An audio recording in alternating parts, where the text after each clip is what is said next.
I don't see us coming back from this. Like we've gotten too far woke that I don't see how in the fuck that we're gonna go back from. I don't see how we're gonna go back from this without people just being hateful towards people, because it got so far extreme. I feel like the only way to beat it is to be an extreme. And I'm not saying that we should, because I do feel like a lot of rights that were fought for were definitely meant to be fought for.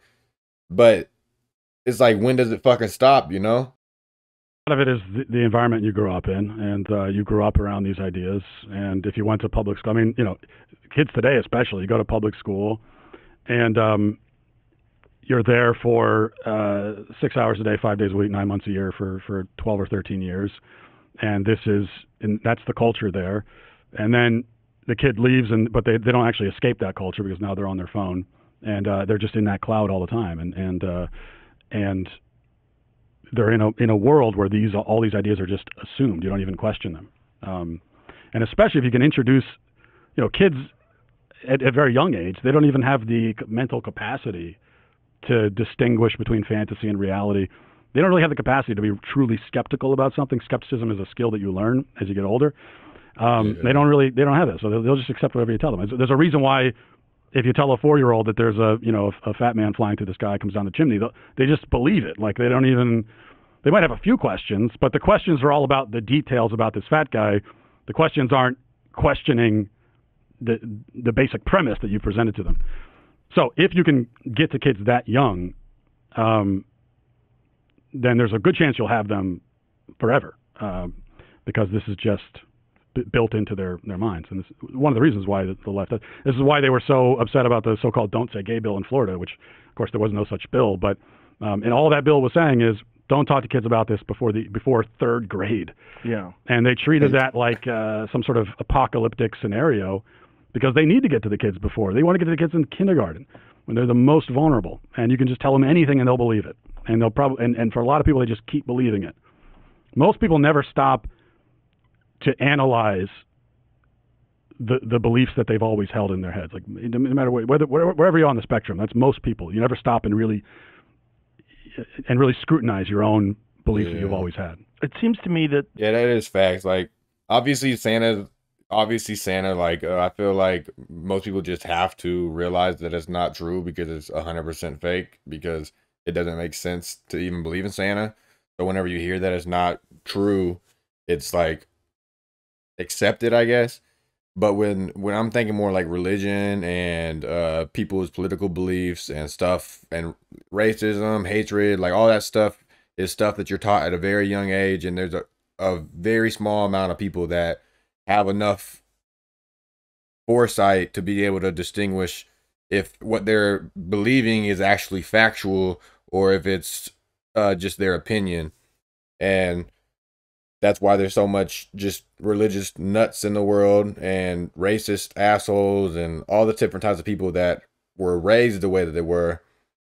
Not meaning that you can't be raised that way and then grow up different, because there are some people, but most people get stuck in their ways because they never want to think about how they might be wrong. They just want to rather believe that everything that they believe is facts, which is what he's saying. the only thing that stops that is they're confronted by the realities of achieving things in the modern world. And that, just getting responsibility, working, making your way through life, those are the things that sort of turn people into having more conservative mindset.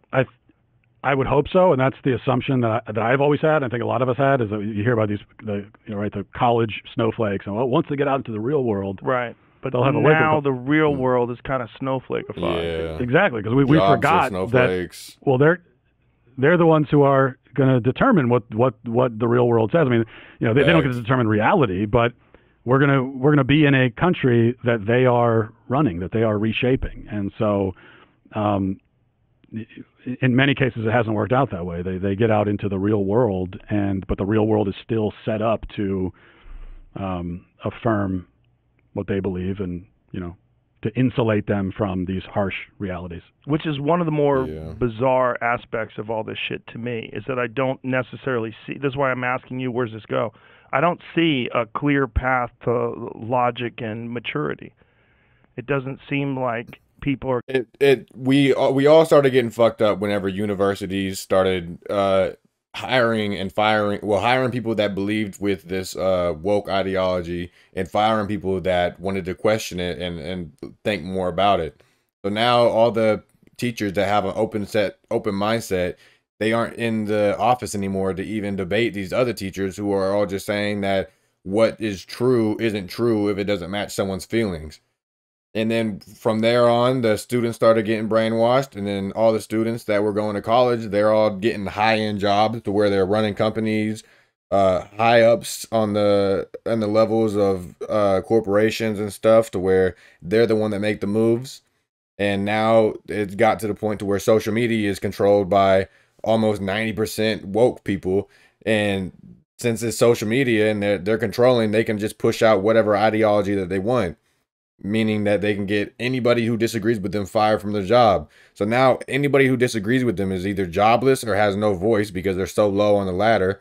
And now we're just stuck in denial and delusion, and we can't figure out truth. We can't determine what's feelings and what's facts because people are so sensitive nowadays, which is so annoying. And I'm really looking forward to see what he has to say about our solution, because I can't think of one. Like, I really feel like we're fucked.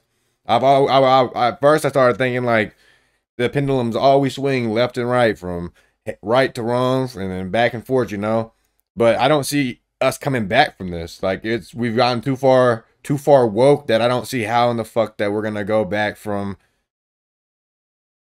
I don't see how we're gonna go back from this without people just being hateful towards people, because it got so far extreme. I feel like the only way to beat it is to be an extreme. And I'm not saying that we should, because I do feel like a lot of rights that were fought for were definitely meant to be fought for.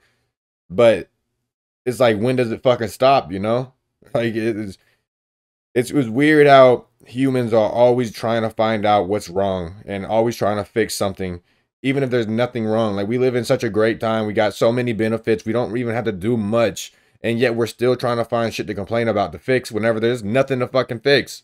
It's like we're breaking it. We're breaking the system now just so we can fix it in the future. It's crazy.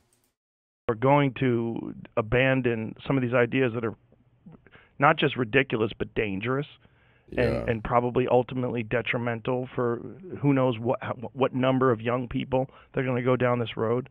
Yeah. I don't see this clear. Like, there's going to come a point in time in their life where they're going to recognize. Like, what's that old expression?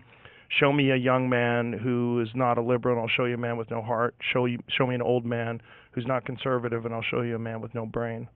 Yeah. Something like that. Isn't it going like that? Yeah, something like that. I mean, and that's, but they've also been told that that opposing ideas are physically dangerous, and that if you're around opposing ideas, it could actually do you harm. And I think that they really believe that. I mean, think about, if someone really believes that, takes that to heart, you're setting something up. I mean, Ben Shapiro shows up at this podcast conference and they call his very presence harmful. It's not even, right. We've gone beyond ideas. It's like a person who has those ideas and isn't even speaking them, his presence, his essence is harmful to you.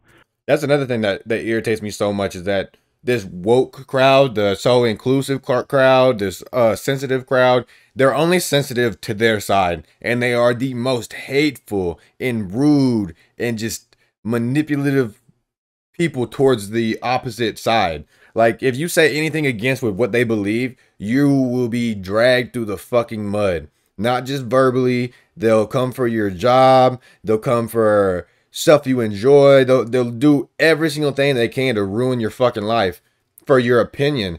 It's so crazy that this loving group is so hateful, and they don't seem to realize it. They don't seem to realize how them being hateful towards us is the same thing as what they were going through before. Like, I swear we're just stuck in this fucking constant swing of this pendulum, to where two wrongs always fucking come out on top, even though that never makes anything right.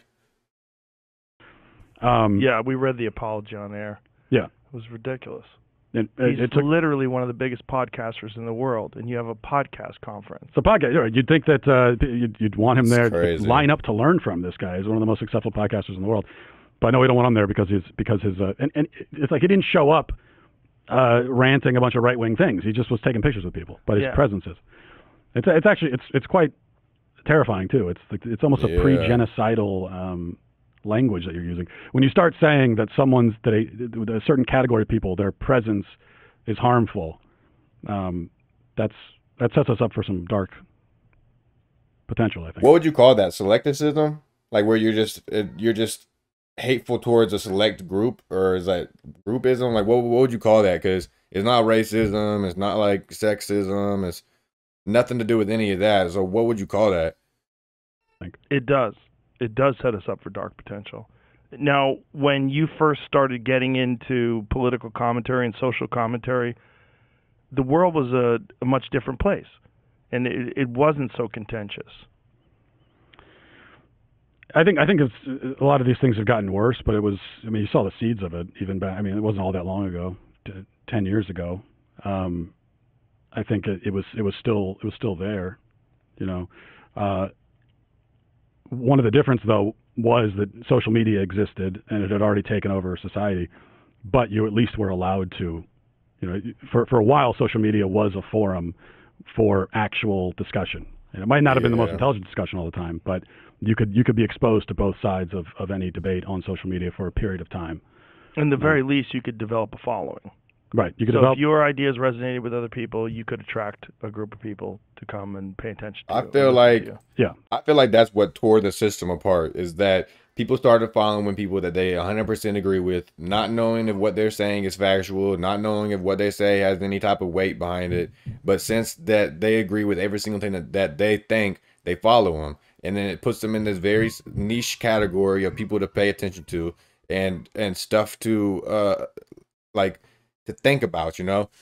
So now there's no opposites anymore. Everyone feels like what they believe is what everyone believes, because they're so used to the stuff that they tune in onto YouTube or onto Facebook or onto Twitter or whatever. It's their group that they're looking at. And whenever they see someone thinking different, they just throw hate at it. It's weird.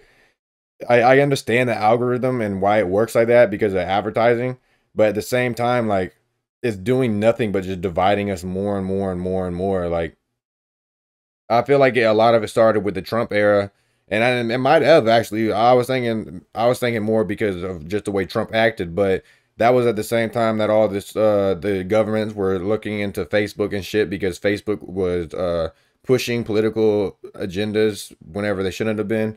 And I feel like that's whenever advertisers really like caught on to like, oh, we pay them, we can make them push whatever the fuck we want them to push, and that's what's happening nowadays. The shit's crazy, honestly. But yeah, I'm glad I got to react to a little bit of this. I saw it a few days ago. I figured that my viewers would want to watch it. But if you guys liked it, please like my video. Give me a comment if you got any suggestions on videos to watch or anything to say. Give me a subscription, and deuces. That bitch can't get to me, and I know it gets to her. She said the thirst trap, it didn't work. I'm on the road, bitch, I'm putting work. Don't ever play me, think you getting first. The life that I'm living so rare, spanking these bitches, they calling me daddy. Ain't hating if she ain't giving